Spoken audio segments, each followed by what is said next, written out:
క్రీస్తునందు ప్రేమైన సహోదర సహోదరులారా, మీకందరికీ ప్రభు అయిన యేసుక్రీస్తు నామమున శుభవందనం తెలుపుచున్నాను. ప్రియులారా, ఈ దినం మనం ధ్యానించిన అంశము బైబిల్లో దేవుడు ఎదురు చూసేటువంటి లోపము లేని సంగతులు ఏవి? బైబిల్లో దేవుడు ఎదురు చూచే లోపము ఉండకూడని లేదా లోపము లేని సంగతులు ఏవి, అవి ఎన్ని అనేది మనం చూసుకుందాం. ప్రియులారా, బేసిక్గా లోపము అన్నప్పుడు బైబిల్లో ఎలా లోపముగా ఉన్నాయో ఒక 3 విషయాలు చూసి ముందుకు సాగుదాం. తెస్సలోనికీయులకు రాసినటువంటి మొదటి పత్రిక 3వ అధ్యాయము 9వ వచనము. పౌలు గారు తెస్సలోనిక సంఘమునకు రాసినటువంటి మొదటి పత్రిక 3వ అధ్యాయము 9వ వచనము. మేము మీ ముఖము చూచి మీ విశ్వాసములో ఉన్న లోపమును తీర్చునట్లు అనుగ్రహించమని రాత్రింబగళ్ళు అత్యధికముగా దేవుని వేడుకొనుచుండగా, మన దేవుని ఎడల మిమ్మును బట్టి మేము పొందుచున్న యావత్ ఆనందము నిమిత్తము దేవునికి తగినట్టుగా కృతజ్ఞతాస్తుతులు ఎలాగూ చెల్లింపగలము. ప్రియులారా, ఇక్కడ పౌలు చెప్పేటువంటి ఒక లోపం ఏంటంటే విశ్వాసములో లోపం అనేది తీర్చుకోవాలా, అంటే లోపం అనేది ఉండకుండా ఉండాలి అనేది పౌలు ఎదురు చూస్తున్నాడండి, సంఘంలో చెప్తున్నాడండి అక్కడ. సో మొదటి మనం చూస్తున్నప్పుడు విశ్వాస సంబంధమైన జీవితంలో మనలో ఏముండకూడదండి, లోపం అనేది ఉండకూడదు. రెండోదిగా మనం చూస్తే ఒకరు మీద వ్యాజ్యం ఆడే విషయం అనేది పౌలు దాన్ని ఒక లోపంగా రాశారండి. ఒకరు ప్రేమ కలిగి ఉండాలి, కానీ ఒకరి మీద ఒకరికి కోపము, క్రోధము, కక్ష, వ్యాజ్యము ఇవన్నీ కూడా మనుషులుగా, ముఖ్యంగా క్రైస్తవులుగా సంఘంలో ఉన్నటువంటి మనకు ఇది ఒక లోపముగా ఉందండి. ఇది కూడా మనలో ఉండకూడని ఒక విషయంగా చూడొచ్చు. మొదటి కొరింథీయులకు రాసిన పత్రిక 6వ అధ్యాయము 7వ వచనము. కొరింథీయులకు రాసిన మొదటి పత్రిక 6వ అధ్యాయము 7వ వచనము. ఒకని మీద ఒకడు వ్యాజ్యమాడుట మీలో ఇప్పటికే కేవలము లోపము. చూసారా, అంతకంటే అన్యాయము సహించుట మేలు కదా. సో ఒకరి యందు ఒకరు వ్యాజ్యం ఆడేది అనేది ఇప్పటికే అది లోపంగా ఉంది, అంటే ఇది ఒక లోపం అండి. అలాగే నెక్స్ట్ మీరు చూస్తే దేవుడు మనకి ఎన్నో వరములు ఇచ్చుంటాడు, కృపావరములు అని బైబిల్ చెప్తా ఉంటాడు. వాటిని వినియోగించే విషయంలో కూడా మనం లోపం లేని వారుగా మనం ఉండాలి. దేవుడు మనకి ఆ యొక్క తలాంతుని ఇచ్చేటప్పుడు లోపంతో ఇవ్వడు, ఆయన సమృద్ధిగానే ఇస్తాడు, జ్ఞానాన్నైనా కృపావరమునైనా. దాన్ని మనం వినియోగించేటప్పుడు అది ఎలా ఉండాలండి, లోపం ఉండకూడదు అందులో. అది కూడా పౌలు చెప్తాడు చూడండి, అదే మొదటి కొరింథీయులకు రాసిన పత్రిక 1వ అధ్యాయం 7వ వచనం. మొదటి కొరింథీ 1వ అధ్యాయము 7వ వచనం. కనుక ఏ కృపావరమునందును లోపము లేక మీరు మన ప్రభు అయిన యేసుక్రీస్తు ప్రత్యక్షత కొరకు ఎదురు చూచుచున్నారు. మళ్ళా చదవండి. కనుక ఏ కృపావరమునందును లోపము లేక, అది అండి, ఏ కృపావరములో కూడా లోపము లేకుండా ఏం చేయాలండి, మనము మన ప్రభు అయిన యేసుక్రీస్తు యొక్క ప్రత్యక్షత కొరకు ఎదురు చూస్తూ ఉండాలండి. మనకి ఇవ్వబడినటువంటి కృపావరాన్ని వాడకుండానే, ఇవ్వబడినటువంటి తలాంతును మనం ఫుల్ఫిల్ చేయకుండానే యేసు యొక్క ప్రత్యక్షతను మనము ఎదురు చూసేటువంటి వారుగా ఉంటే మనం లోపం ఉన్నటువంటి వారంగా ఉన్నామండి. అది కరెక్ట్ కాదు ప్రియులారా. సో ఈ 3 చూస్తే కూడా లోపముగా బైబిల్లో మనము నేర్చుకోవచ్చు. ముఖ్యంగా దేవునికి ఎందులో కూడా లోపం కలిగి ఉండడం అనేది నచ్చదు. దేవుడు పరిశుద్ధుడు, అలాగే పరిపూర్ణుడు, అంటే ఎందులో కూడా లోపం అనేది దేవుడు కనపరచలేదు. ఫర్ ఎగ్జాంపుల్, పాత నిబంధన కాలంలో ఆలయమును కట్టేటువంటి విషయంలో కూడా లోపము లేకుండా కట్టుటకే దేవుడు ముందుగానే అన్ని ఒక మెజర్మెంట్స్ కానీ వస్తువులు కానీ మెన్షన్ చేశారు. ఆ చెప్పిన ప్రకారమే సొలొమోన్ గారు కూడా ఏం చేశారండి, ఆలయాన్ని ఏ మాత్రం లోపం లేకుండానే కట్టాడు. చూడండి ఒకసారి, 2 దినవృత్తాంతముల గ్రంథము 7వ అధ్యాయము 11వ వచనము. 7వ అధ్యాయము 11వ వచనము. ఆ ప్రకారము సొలొమోను యెహోవా మందిరమును రాజనగరును కట్టించి యెహోవా మందిరమందును తన నగరునందును చేయుటకు తాను ఆలోచించినదంతయు ఏ లోపము లేకుండా నెరవేర్చి పని ముగించెను. చూసారా ప్రియులరా, సో ఏ లోపం లేకుండానే దేవుని యొక్క మందిరమును, నగరం ఏం చేశారండి, ముగించేశారంట పని అంతా. అది దేవునికి ఇంపైనటువంటి ఒక విషయము. తర్వాత మీరు గమనిస్తే యోషియా రాజు కాలంలో ఆయన కంటే ముందు తండ్రి ఆమోన్ కానీ మనస్సే కానీ దేవునికి వ్యతిరేకంగా విగ్రహారాధన చేశారు. మనాసే వాళ్ళ తండ్రి హిజ్కియా మాత్రమే దేవునికి ఇంపైనటువంటి ఒక రాజుగా ఉన్నాడు. ఈ బిట్వీన్ టైంలో దేవుణ్ణి మరచి బయలారాధన చేయడం ఇవన్నీ జరుగుట చేత మరలా యోషియా రాజు ఒక రినోవేషన్ చేస్తాడు, ఒక రిఫార్మేషన్ జరుగుతుంది ఆయన టైంలో. అలాంటప్పుడు అది వరకు జరగని బలులు, పస్కా పండుగలు ఇవన్నీ ఎంతో అది వరకు జరగనంత విధముగా గ్రాండ్గా ఏం చేస్తారండి యోషియా రాజు చేయడం జరుగుతుంది కదా. అక్కడ కూడా ఏ లోపం లేకుండా ఆలయం కట్టేది సొలొమోను ఎట్లా చేశాడో, ఆలయం అనేది కట్టిన తర్వాత బలిలు చేస్తారు, సేవ అనేది చేస్తారు, అవి కూడా లోపం లేకుండా జరగాలి కదా. ఆ లోపం లేకుండా సేవ జరిగించాడు యోషియా రాజు యొక్క అండర్లో. చదవండి ఒకసారి, అదే 2 దినవృత్తాంతములే 35వ అధ్యాయము 16వ వచనము. 35వ అధ్యాయము 16వ వచనము. ఈ ప్రకారము రాజైన యోషియా ఇచ్చిన ఆజ్ఞను బట్టి వారు పస్కా పండుగ ఆచరించి యెహోవా బలిపీఠము మీద దహన బలులను అర్పించుట చేత ఆ దినమున ఏమీయూ లోపము లేకుండా యెహోవా సేవ జరిగెను. ప్రియులారా, ఒక్కొక్క విషయంలో కూడా మనము అర్థం చేసుకుంటే పర్సనల్ లైఫ్ కానీ, ఆలయం దగ్గర జరిగే విషయం కానీ, బలులు కానీ, పండుగలు కానీ ఏదైనా కూడా లోపం లేకుండానే దేవుడు ఎదురు చూస్తాడు. లోపం ఉన్నది ఆయనకి నచ్చదండి. అలాగే యోషియా రాజు కాలంలో కూడా పస్కా పండుగ, బలులు అన్ని ఆలయం దగ్గర చేసేవి అన్ని కూడా ఎలా జరిగాయండి? ఆ సేవ totally will call this as ఆ సేవ, ఓకేనా? అది వర్షిప్ కానీ, మినిస్ట్రీ కానీ అని మనం ఇప్పట్లో చెప్తాం కదా. అట్లా మొత్తం కూడా లోపం లేకుండానే జరిగిందండి. ఎందుకంటే బైబిల్ చక్కగా చెప్తుంది, ప్రసంగి గ్రంథము 1వ అధ్యాయం 15వ వచనంలో ఆ లోపము ఉంటే వంకరగానున్న దానిని చెక్కపరచ శక్యము కాదు, ఓకేనా? వంకరగా ఉండేదాన్ని ఎప్పుడు కూడా ఏం చేయలేము మనము, చక్కం చేయడము అంటే సరి చేయడము కుదరదు. లోపము గలది లెక్కకు రాదు. ఒకవేళ ఎంత కష్టపడి అన్ని చేసినా ఏదైనా ఒక చిన్న లోపం జరిగితే అది కౌంట్ చేయబడదు దేవుని యొక్క దృష్టిలో.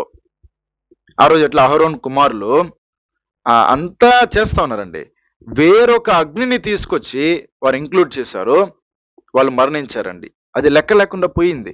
అంటే లోపం అనేది మనము చిన్నదిగా చూస్తాం కానీ దట్స్ వాట్ ద డిఫరెన్స్. అంటే ఏంటంటే మిస్టేక్, ఆ తర్వాత సిన్ మనం ఏమని పిలుస్తాం తెలుగులో అంటే పొరపాటు, పాపము. మనం ఏం చేస్తామంటే లోపాన్ని పొరపాటుగా తీసుకోవచ్చు, అది బలహీనతగా తీసుకుంటాం. లోపం ఉంది ఒకరిలోని.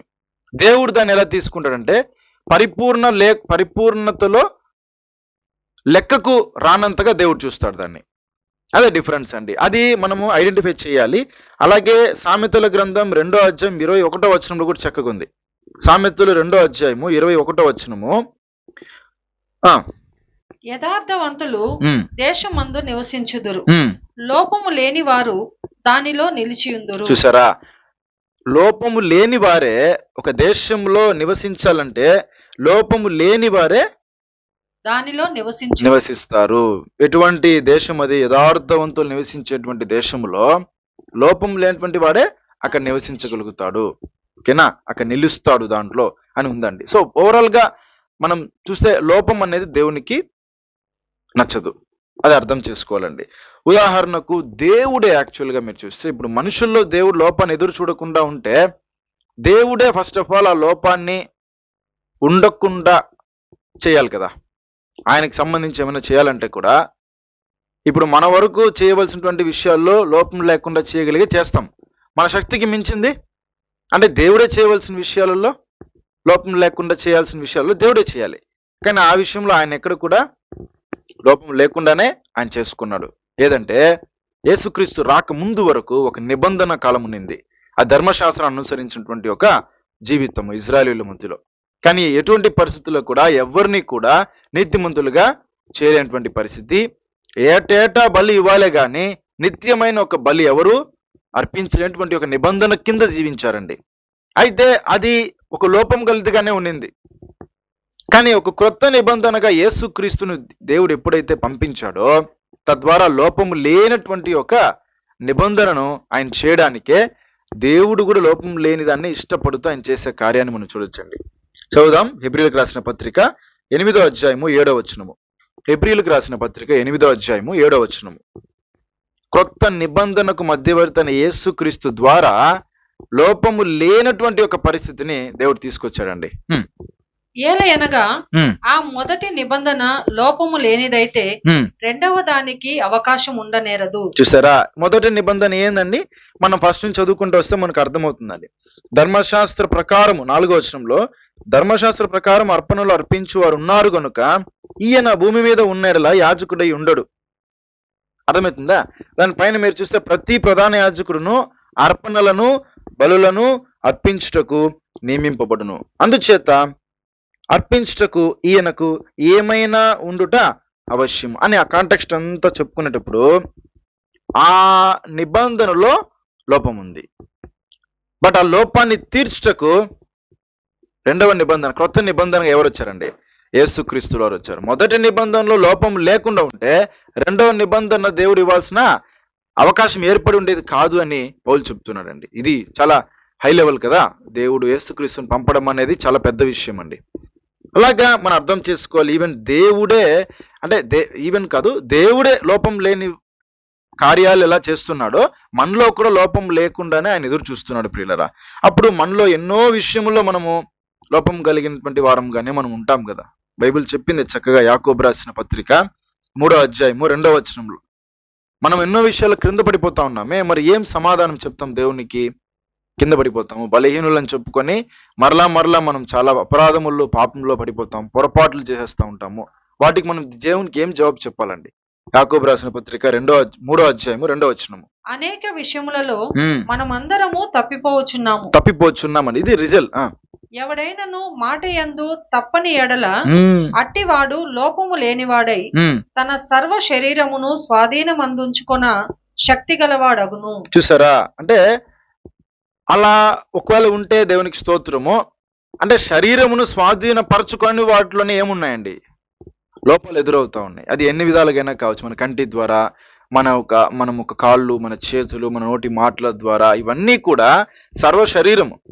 సో వీటిని మన అదుపులో, కంట్రోల్లో, ఫుట్ నోట్లో చెప్పబడినట్టు కళ్ళెము పెట్టుకొని, ఇప్పుడు ఒక కుక్క వెళ్తుంది కదా, అది రోడ్లో తీసుకెళ్ళేటప్పుడు వాటికి తెలియదు, ఏమంటే అవి తినేస్తూ ఉంటుంది. అప్పుడు అది ఏమి తినకుండా ఉండే దానికోసము దాన్ని పెంచేటువంటి వాళ్ళు ఏం చేస్తారు? ముఖ్యంగా పెట్ డాగ్స్ ఉంటాయి కదా, పెంపుడు కుక్కలు, వాటికి నోటికి ఏం చేస్తారండి? అవి ఏవి తినుకున్నట్లు ఒక ప్రొటెక్షన్గా ఒకటి పెడతారండి. అలాగే గుర్రానికి ఏం చేస్తారు? ఇవన్నీ మీరు ఆలోచిస్తే ఒక కంట్రోల్లో పెట్టడానికి ఇవన్నీ జరుగుతుందండి. అప్పుడు లోపం లేనివాడు ఎవడైనా ఉన్నాడంటే వాడు సర్వ శరీరాన్ని వాడు ఏం చేస్తున్నాడంట? స్వాధీనంలో పెట్టుకున్నాడు. అంత శక్తిమంతుడుగా ఉన్నాడు వాడు. అప్పుడు దాని స్వాధీనంలో లేకపోతే వానిలో లోపములు ఉన్నాయనేది మనం అర్థం చేసుకోవాలి. అప్పుడు మనందరిలో కూడా ఏదో ఒక లోపము ఉంటున్నాయండి. ఒకవేళ లేదంటే దేవునికి స్తోత్రము, మన స్వాధీనంలో మన శరీరం ఉంది కదా. ఎంతో ఒక మంచి విషయం అండి. అయితే ప్రసంగి కూడా చెప్తున్నాడు, మనకందరికీ తెలిసినటువంటి ఒక విషయము. ప్రసంగి 9వ అధ్యాయము 10వ వచనంలో, ప్రసంగి 9వ అధ్యాయము 10వ వచనము, చేయుటకు నీ చేతికి వచ్చిన ఏ పని అయినను నీ శక్తి లోపము లేకుండా చేయము. నీవు పోవు పాతాళమునందు పని అయినను, ఉపాయమైనను, తెలివి అయినను, జ్ఞానమైనను లేదు. ప్రియులారా, ఇది ఒక 2 సంగతులు మనం చూసుకుందాము. దేవునికి లోపం అనేది నచ్చదు కదా. అప్పుడు మనుషులు కూడా లోపము కలిగి కింద పడిపోతా ఉన్నారు కదా. అప్పుడు ఆలోచిస్తే మనం ఎన్ని రకాలుగా లోపం లేకుండా ఉండాలి? ఫస్ట్ మనం చూసినట్లుగా కొన్ని చూసాం కదా. దేవుడు మనకి ఇచ్చినటువంటి తలాంతులు లోపం లేని వారుగా మనము వాటిని నెరవేర్చాలి. ఆ తర్వాత ఒకరి మీద ఒకరు వ్యాజ్యం ఆడకుండా, ఎందుకంటే అది లోపం అండి సంఘానికి, అది లేకుండా మనము జీవించాలి. ఆ తర్వాత ఏం చూసుకున్నాము? ఆ 3లో విశ్వాస సంబంధమైన లోపం అనేది ఉండకుండా మనం కాపాడుకుంటూ యేసుక్రీస్తు ప్రత్యక్షత కొరకు మనము ఎదురు చూసేటువంటి వారుగా ఉండాలండి. అలాగే 4వదిగా ఇప్పుడు మనం ఏం చూస్తున్నామంటే మన చేతికి ఇవ్వటువంటి పనిలో మనం లోపం లేని వారుగా మనం జీవించాలండి. ఇప్పుడు ఫర్ ఎగ్జాంపుల్ మనకి ఇవ్వటువంటి పని అన్నప్పుడు నాట్ ఓన్లీ అడల్ట్స్, పెద్దవారు మాత్రం కాదు, ఇప్పుడు చిన్నవారు లైవ్లో చూస్తూ ఉండొచ్చు.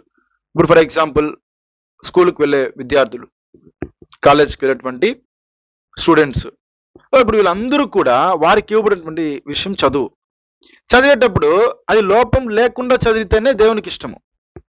కారణం ఏంటంటే దేవుడే ఆ చదువుటకు కావలసిన జ్ఞానాన్ని ఇస్తున్నాడు, తలాంతుని ఇస్తున్నాడు, ఆర్థిక సహాయాన్ని దేవుడు ఇస్తున్నాడు, మంచి జ్ఞానాభిలాషను దేవుడు ఇస్తున్నప్పుడు అది శక్తి వంచన లేకుండా, ఏ విధమైనటువంటి లోపం లేకుండా మనం ఏం చేయాలండి, ఆ స్టడీస్ని మనం ముగించాలా, మనం చదువుకోవాలా, మంచి మార్క్స్ అనేది సంపాదించాలా. ఓకేనా? తర్వాత జాబ్ చేసేటువంటి పరిస్థితి ఏర్పడితే అక్కడ కూడా ఎటువంటి మిస్టేక్స్ అనేది, మనలో ఒక లోపం లేకుండా మనం ఏం చేయాలండి, మనకి ఇచ్చినటువంటి పనిని మనం చేయాలా. ఎంత ఒక ఇంపార్టెంట్ విషయం కదా ఇవన్నీ కూడా. కాబట్టి ప్రియులరా, ఇవేవి కూడా మనం కాంప్రమైజ్ అయ్యే విషయాలు కాదు, కానీ కాంప్రమైజ్ అవ్వకూడదనే దేవుడు చెప్తున్నాడండి. అది మనం అర్థం ఓకేనా? చూడండి, ఇప్పుడు చేయుటకు నీ చేతికి వచ్చిన ఏ పని అయినా అనేది బైబిల్ చెప్తా ఉంది. కొన్ని అని లిస్ట్ ఇవ్వట్లేదండి. మనం ఒక దాన్ని చేయగలుగుతున్నాం, ఒక దాంట్లో ఇన్వాల్వ్ అవుతున్నాం అంటే అది మనం దాంట్లో ఇన్వాల్వ్ అయ్యాం, మనం చేస్తున్నామని అర్థం. అలా చేసేటప్పుడు శక్తి లోపం లేకుండా చేయాలి. మనము మన యొక్క శక్తిని పూర్తిగా వినియోగించాలి. ఎంత శక్తి దేవుడు మనకి ఇచ్చాడో దాన్ని మనము వినియోగించాలండి. ఓకేనా? అది అర్థం చేసుకోవాలి పిల్లరా. అలాగే చూడండి, లోపం లేకుండా ఇప్పుడు 4 చూసుకున్నాం. 5వ సంగతి చూడండి, తీతుకు రాసినటువంటి పత్రిక 2వ అధ్యాయం 2వ వచనం. తీతుకు రాసినటువంటి పత్రిక 2వ అధ్యాయము 2వ వచనము. ఎలాగనగా వృద్ధులు మితానుభవము గలవారును, మాన్యులను, స్వస్థ బుద్ధి గలవారును, విశ్వాస, ప్రేమ, సహనములయందు లోపము లేని వారునై ఉండవలనని. చాలండి. ఇప్పుడు సంఘంలో మనము 5వ విషయంగా దేంట్లో లోపం ఉండకూడదంటే, ఒకరికి మాదిరిగా ఉండేటువంటి జీవితంలో మనలో ఏముండకూడదు, ఇప్పుడు లోపం ఉండకూడదు. ఖచ్చితంగా ఇది పాసిబుల్ అవుతా ఉందా? సంఘంలో మనలను ఇంకొకరు ఎగ్జాంపుల్ గా తీసుకోవాలంటే మనలో ఏముండకూడదు, లోపం ఉండకూడదు అన్నప్పుడు ఎందులో లోపం ఉండకూడదు చెప్తున్నాడు? వృద్ధులు మితానుభవం గలవారుగా ఉండాలి, మాన్యులుగా ఉండాలి. 3వది ముఖ్యంగా స్వస్థ బుద్ధి ఉండాలండి. ఏ సందర్భాల్లో ఎలా జీవించాలి? స్వస్థ బుద్ధి అంటే మంచి బుద్ధి, ఆరోగ్యకరమైనటువంటి ఒక బుద్ధి, ఎదిగినటువంటి ఒక బుద్ధి. ఆ తర్వాత విశ్వాస, ప్రేమ, సహనముల యందు లోపము లేని వారునే ఉండాలి. ఇప్పుడు ఇంత క్యారెక్టర్స్, ఇప్పుడు మీరందరూ ఇంతమంది వీక్షిస్తున్నారు, మీ కుటుంబంలో ఎంతమంది సంఘానికి వెళ్తున్నారో అందరూ కూడా వేరొక కుటుంబానికి మాదిరిగా ఉన్నారా, లేదా లోపము కలిగి మాదిరి లేని జీవితం జీవిస్తా ఉన్నారా? అలాగే నేను సంఘానికి వెళ్తున్నా, నన్ను చూస్తే నాకంటే పెద్దవారికైనా నాకంటే చిన్నవారికైనా ఒక మాదిరికరమైనటువంటి జీవితాన్ని నేను ఇస్తున్నానా, లేదా నాలో ఒక లోపం ఉండడం చేత నేను ఒక ఎగ్జాంపుల్గా లేకుండా కేవలం నా మనశ్శాంతి కోసం నేను ఆరాధనకు వెళ్ళి వస్తున్నానా, నా ఆత్మ సంబంధమైనటువంటి ఎదుగుదల కొరకు నేను సంఘానికి వెళ్ళి వస్తున్నానా అనేది అర్థం చేసుకోవాలండి. ఇది మనం 5వ విషయంగా చూసాం. అలాగే చూడండి, తీతుకు రాసిన పత్రిక 1వ అధ్యాయము 5వ వచనం చదవండి. అందుకే కదా దేవుడు ఏం చేస్తున్నాడు, లోపములు ఉండకూడదనే సేవకుల ద్వారా దేవుడు ఏం చేస్తున్నాడండి, ఉపదేశకుల ద్వారా, బోధకుల ద్వారా దేవుడు వాటిని హెచ్చరిస్తున్నాడు. అంటే అర్థం ఏమి? దేవునికి లోపం అనేది దేవునికి నచ్చదండి. ఒకవేళ లోపము గల వారుగా ఉంటే మన బలి ఎలాగా సంపూర్ణంగా అది అంగీకరించబడుతుంది? సజీవ యాగమైనటువంటి మన బలి దేవుడు అంగీకరించలేదు అనుకోండి, అది తిరస్కరించేశాడని కదా అర్థము. చదవండి 5వ వచనము. నేను నీకు ఆజ్ఞాపించిన ప్రకారము నీవు లోపముగా ఉన్న వాటిని దిద్ది ప్రతి పట్టణములోను పెద్దలను నియమించు నిమిత్తమే నేను క్రేతులో నిన్ను విడిచి వచ్చి తిని. చూసారా, ఎంతో ఒక ఇంపార్టెంట్ విషయం అండి. అందుకే ఒకరికి మాదిరి గల జీవితం మనం జీవించుటకే దేవుడు ఏం చేశాడంట, తీతుని అక్కడ ఉంచి వచ్చాడండి. పౌలు చెప్తున్నాడు ఆ మాటని. కారణం ఏంటంటే అది సరిదిద్ద జరగాలండి. అంటే ఓవరాల్ గా మీరు దేవుని పర్స్పెక్టివ్, దేవుని సైడ్ మీరు చూస్తే లోపం లేకుండానే కదా మనం ఉండాలి. అది ప్రభువే చెప్పేశారు కదండి. తాను ఏ విధంగా సంఘమును ఎదుట నిలువబెట్టుకోవాలనుకున్నాడండి, నిష్కల్మషమైనది గాను, నిందారహితులుగాను, పరిశుద్ధమైనది గాను తన ఎదుట సంఘము నిలువబెట్టుకున్న వలనని ఏం చేశాడు, తన ప్రాణాన్నే అర్పించాడు. ప్రియులారా, అంటే this is the source of perfection. అంటే మనం ఒకవేళ లోపం లేని వారిగా జీవించాలంటేనో ముఖ్యంగా ఒక కార్యం చేసి ఉండాలి. అది యేసుక్రీస్తు చేశాడండి. ఇప్పుడు ఆ కార్యం ఎంత కష్టమైనదిగా ఉండి తన శరీరమును తెర ద్వారా ఏం చేశాడండి, ఒక నూతనమైన మార్గాన్ని ఆయన తెరచి సంఘమును ఇలానే చూడాలి, ఏమాత్రం రేపొద్దున ఒకడు వచ్చి వేలెత్తి చూపించకూడదు నా సంఘాన్ని. నా సంఘంలో ఎవరు వచ్చి అపవిత్రతను ఎత్తి చూపించకూడదు, ఏ ఒక్క లోపాన్ని ఎత్తి చూపించకూడదు. అందుచేత ఆయన ఎలా నిలబెట్టుకోవాలని కోరుకుంటున్నాడో అలా నిలబెట్టుకోవాలనుకుంటున్నాడండి. అదే కదా మనలో ప్రభు ఎదురు చూస్తున్నాడు. దేవునికి లోపమే నచ్చట్లేదు ఎక్కడ. దీనికి సాదృశ్యంగానే కదా పాత నిబంధనలో బలులు, పద్ధతులు అన్నీ ఉన్నాయి. నిజ స్వరూపం యేసుక్రీస్తు అయితే. ఫర్ ఎగ్జాంపుల్ మనము లేవియాకాండం 22వ అధ్యాయము 25వ వచనం చూస్తే, పాత నిబంధనలో దేవునికి బలి ఇవ్వవలసినటువంటి ప్రతి సందర్భంలో కూడా ఆ గొర్రెల్ని లోపం లేనిదిగానే తీసుకురమ్మంటాడు. ఒకటి లోపం అంటే ఆల్రెడీ వాళ్ళ దగ్గర ఉన్న వాటిని తీసుకువచ్చే దాంట్లోనూ, అంటే వీళ్ళు దేవుని బిడ్డల దగ్గర ఉన్న ఎన్నో ఉంటాయి గొర్రెలు, మేకలు, వాటిలో లోపం గలది లోపం లేనిది ఉంటాయి. ఆ విధంగా కూడా లోపం లేనిదిగా తీసుకురావాలి. అట్ ద సేమ్ టైం బయట దేశస్తుల దగ్గర నుంచి తీసుకొచ్చి ఏం చేయకూడదు, దేవునికి వాటిని తీసుకొచ్చి దేవునికి బలి అర్పించకూడదండి. అది కూడా దేవుడు లోపంగానే చూస్తాడు. చూడండి 22వ అధ్యాయము లేవియాకాండము 25వ వచనము. పరదేశి చేతి నుండి అట్టి వాటిలో దేనిని తీసుకుని మీ దేవునికి ఆహారముగా అర్పింపకూడదు. చూసారా, అట్లాంటి పరదేశి దగ్గర నుంచి తీసుకొచ్చి ఏది దేవునికి ఆహారంగా అర్పించకూడదు. మొదటిది వచ్చి స్వదేశీ, వీళ్ళ దగ్గర ఉన్న ఆరోగ్యకరమైన దాన్నే ఆయన స్వీకరిస్తాడు. నెక్స్ట్ పరదేశ్ దగ్గర నుంచి తీసుకొచ్చేది ఏది ఆయన అర్పింపకూడదు, ఎందుకంటే అవి లోపము గలవి, వాటికి కలంకం ఉండును, అవి మీ పక్షముగా అంగీకరింపబడవని చెప్పుము. అవి లోపం అంటే వాటి మీద కలంకం ఉంటది, అది పరదేశులది. వాటిని తీసుకొచ్చిన దేవుడు మీరు తీసుకురాకూడదు. అంటే దేవుడు ఎందుకు ఇంత కండిషన్గా ఉన్నాడంటే ఆయన లోపం లేని వాడు. కరెక్ట్ కదా ప్రియులారా? అప్పుడు మనం అందరము కూడా మన లిటరల్లీ మన ఒక రియల్ లైఫ్లో ఈ యొక్క 5 విషయాలు కనుక తీస్తే ఇవే ప్రాముఖ్యంగా ఉంది మన జీవితంలో. ఈ 5 ఏది మొదటి నుంచి మళ్ళీ చెప్తాను చూడండి. దేవుడు మనకిచ్చినటువంటి కృపావరాన్ని మనం వినియోగించే విషయంలో ప్రతి ఒక్కరికో తలాంతి ఇచ్చాడు. ముఖ్యంగా కామన్గా చెప్పాలంటే మనందరికీ దేవుడు సత్యంనిచ్చాడు, మనందరికీ క్రీస్తునిచ్చాడు దేవుడు. ఈ విషయంలో మనము దేవుడు ఇచ్చినటువంటి వరమును సరిగానే వినియోగించదనుకుందాం. మనము ఖచ్చితంగా మనలో లోపం ఉంది. అలాగే ఒకరి మీద ఒకరికి మనస్తాపాలు, భేదములు, కక్షలు, క్రోధములు, అసూయలు ఇవన్నీ సంఘంలో ఉంటే వ్యాజ్యాలు వస్తాయి. ఒకరికొకరు అడ్జస్ట్మెంట్ చేసుకోని పరిస్థితి ఏర్పడితే వ్యాజ్యములు వస్తాయి. అది ఒక లోపము. అలాగే విశ్వాస సంబంధమైన విషయములో సెల్ఫ్ స్పిరిచువల్ లైఫ్, ఓకేనా, వ్యక్తిగత ఆత్మీయ జీవితంలో విశ్వాస విషయంలో లోపం ఉంటే అది కూడా తప్పు. అది మనం క్షీణతకి వెళ్ళిపోతుంది. అది ఉండకూడదని పౌలు చెప్తున్నాడు. 4వదిగా మనం చేసే పని శక్తి లోపం లేకుండా చేయాలి. 5వదిగా ఒకరికొకరు మాదిరిగా జీవించే విషయంలో లోపం లేకుండా ఉండాలి. ఈ 5 ఎన్ని పర్సనల్గా ఉన్నాయి, సంఘానికి సంబంధించి ఉన్నాయి, దేవుని దృష్టికి సంబంధించింది. ముఖ్యంగా చివరిగా 6వది మనం చూస్తే మనల్ని సజీవ యాగముగా సమర్పించినటువంటి బలి ఎలా ఉండాలి, లోపము లేనిదిగా ఉండాలి ప్రియులరా. ఓకేనా? ఆ రోజుల్లో వాళ్ళు అర్పించిన బలులు అవి. కానీ ఈ రోజుల్లో మనము ఏ గుర్ర పిల్లని బలి ఇవ్వట్లేదు, ఏ మేకను బలి ఇవ్వట్లేదండి. ఎవరిని బలి ఇచ్చామో మనలను మనమే బలి ఇచ్చాము. ఓకేనా? అప్పుడు అలాగే కదా లోపం లేనిదిగా దేవుడు మన దగ్గర ఎదురు చూస్తూ ఉన్నాడు.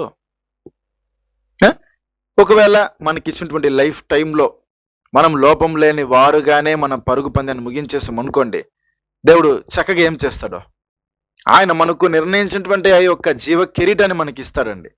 ఒకవేళ ఆ లోపం మనలో అట్లాగే ఉన్నట్లయితే, ఒకడు వాని యొక్క చదువులో ఎలా ఉన్నాడు, వానికి ఏమన్నా ఉద్యోగంలో ఎలా ఉన్నాడు, ఆ తర్వాత ఇంట్లో ఎలా జీవిస్తున్నాడు, కుటుంబ పరిధిలో ఎలా ఉన్నాడు, అన్నిటికంటే ప్రాముఖ్యంగా సంఘములో ఎలా ఉన్నాడు, దేవుని పరిచర్య విషయంలో ఎలా ఉన్నాడు, దేవుడు ఒక తలాంతుని ఇచ్చాడంటే ఆ తలాంతు నెరవేర్చే విషయంలో ఇంకా ఎలా ఉన్నాడు. మీరు గమనిస్తే ప్రియులరా, కొందరు ఈరోజు కూడా సంఘంలో అబ్జర్వ్ చేస్తే ఏదైనా ఒక విషయం గురించి ఉండే ప్రేరేపణ వాళ్ళకి వస్తుంది.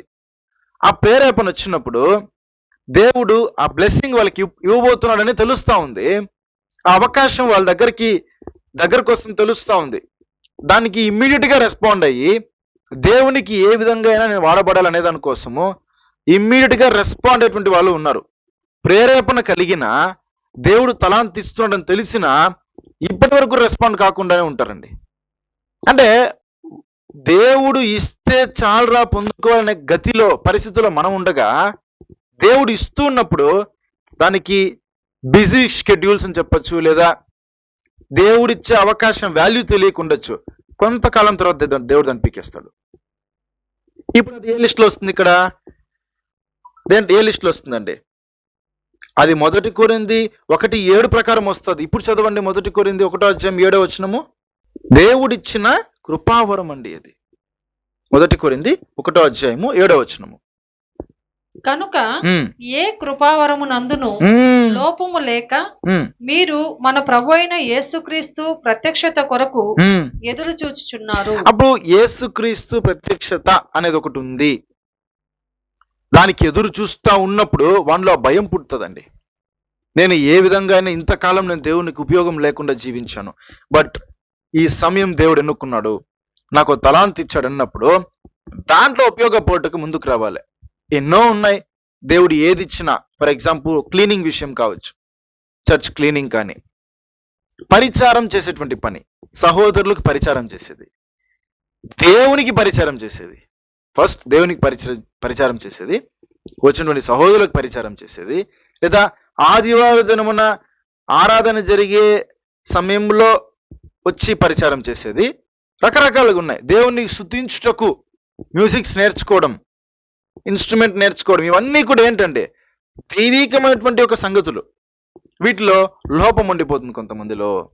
ఇది లోపంగానే ఉండిపోతుందండి. అలాగే ఓకేనా, అది అర్థం చేసుకోవాలి. అలాగే మనము దేవుణ్ణి ఎరిగి క్రీస్తునందు విశ్వాసం ఉంచి విశ్వాసంలో బలహీనమవుతున్నాం అనుకోండి, విశ్వాస సంబంధమైన ఒక ముద్ర పడిపోతుంది, ఒక లోపం ఉంటుంది మన దగ్గర.